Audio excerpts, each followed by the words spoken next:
आज हम नोएडा यानी हाईटेक सिटी जिसे कहते हैं नोएडा, और जनपद जनपद हमारा गौतम बुद्ध नगर, जिसे कि पूरे उत्तर प्रदेश में नहीं पूरे भारत में जाना जाता है, उसी में एक ऐसी कंपनी होंडा, और जिसको आप सब जानते हो, होंडा के कुछ कर्मचारी आज हमारे साथ हैं और उनकी पीड़ा भी हम आपको बताएंगे। पीड़ा क्या है, अभी हमें जैसे इनको पता चला हमें कि इनके 450 कर्मचारियों को एक साथ कंपनी ने अवैतनिक और अवैधानिक रूप से इनको बाहर निकाल दिया गया है। आइए सुनते हैं इनकी पीड़ा क्या है। सोनू हमारे साथ हैं। सोनू जी, नमस्कार जी।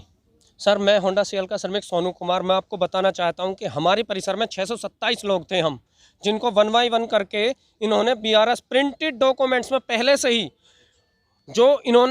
प्रिंटेड किए हुए थे, हमें ज़बरदस्ती अंगूठा लगा के कंपनी से बाहर करा दिया। और बाहर करने के बाद जब हमने इसकी जो है सूचना जन सुनवाई ऐप के तहत माननीय मुख्यमंत्री जी को दी, तो वहाँ से इंक्वायरी डीएलसी आई। डीएलसी में इंक्वायरी आने के बाद उन्होंने जब इनसे इंक्वायरी की कंपनी वालों से, तो उन्होंने मैनेजमेंट ने कह दिया कि हमने आपकी यूनियन के समझौता करके आपको निकाला है, मगर हमारा कोई भी यूनियन इस वर्ष नहीं थी, हमारा कोई भी इलेक्शन नहीं हुआ। हम बोले कि ये कैसे करा दिया सर? यानी कि कहने का मतलब ये ऐसा कोई समझौता, कोई एग्रीमेंट इस तरह का नहीं हुआ जिसको कि कंपनी से बाहर निकाला जा सके। लेकिन साथ में आपको एक बात और बता दूं, जैसे डीएलसी का नाम लिया, डिप्टी लेबर कमिश्नर को यह सूचना दी गई, तो उसके बाद में आज नोएडा के अंदर सुनील भराला जी मौजूद थे।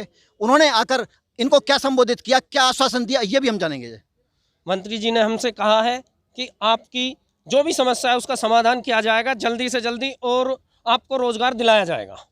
रोजगार दिलाया जाएगा। अब हम कितने सहमत हैं, आप कितने सहमत हैं, ये भी हम इनसे जानना चाहेंगे। सुनील जी, सोनू जी, हमें बताइए, आपको मंत्री जी की बात पे कितना यकीन है? मंत्री जी की बात पे हमें 100% यकीन है, क्योंकि उन्होंने कहा है कि हमारी इस बात को माननीय मुख्यमंत्री जी के सामने उठाया जाएगा और हमें रोजगार दिया जाएगा। हमारी लड़ाई सिर्फ रोजगार की है सर, हमें रोजगार चाहिए, क्योंकि और उसके लिए उन्होंने हमको कह दिया है कि आपको रोजगार मिलेगा।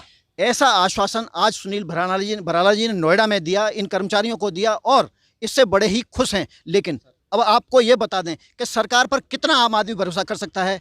ऐसी स्थिति क्यों आई, ऐसी अवैधानिक निकासी क्यों की गई, इस पर कोई एक्शन नहीं लिया गया। नोएडा से राजकुमार अग्रवाल, HMTV लाइव के लिए। और कुछ कहना चाह रहे थे? हाँ सर, इसकी जब पुष्टि हुई है ना कि इन्होंने जो है हमें क्यों निकाला, क्योंकि हमने इसकी कार्रवाई करते हुए RTI डाली। RTI में हमें पता पड़ा है, ये हमारे पास RTI है, RTI में हमें पता पड़ा है कि होंडा मैनेजमेंट ने इलेक्शन 22 मार्च 2020 का दिखाया है। सभी लोग जानते हैं माननीय प्रधानमंत्री द्वारा 22 मार्च 2020 को जनता कर्फ्यू था, सुबह 7 बजे से शाम 9 बजे तक। एक चीज़ बताइए, जब जनता कर्फ्यू था तो 627 आदमियों में से 462 आदमी कैसे इकट्ठे कंपनी परिसर में हो गए?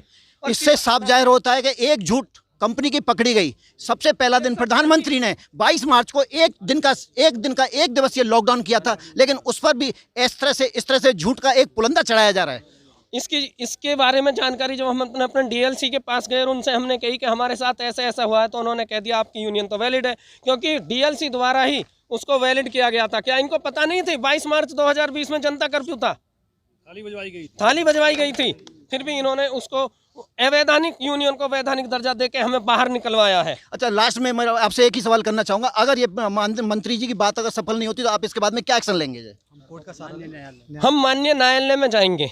हमें अपनी न्यायपालिका पे पूरा भरोसा है, और अभी तो सबसे बड़ा भरोसा हमें मंत्री जी पे है, क्योंकि मंत्री जी ने हमसे कह दिया है कि आपकी समस्या का 100% समाधान होगा, निराकरण होगा, ऐसा माननीय भराला जी ने कहा है। लेकिन कितना इसमें सफल होते हैं? लेकिन एक बात मैं आपको यहाँ और अवगत करा दूं, अगर इस तरह से अगर कार्रवाई नहीं हुई जैसे मंत्री जी ने आश्वासन दिया है, तो ये निश्चित है एक कोर्ट की तरफ प्रस्थान करेंगे, एक न्यायालय की तरफ प्रस्थान करेंगे। और जैसा इनका मानना है कि न्यायालय पर सबका भरोसा है।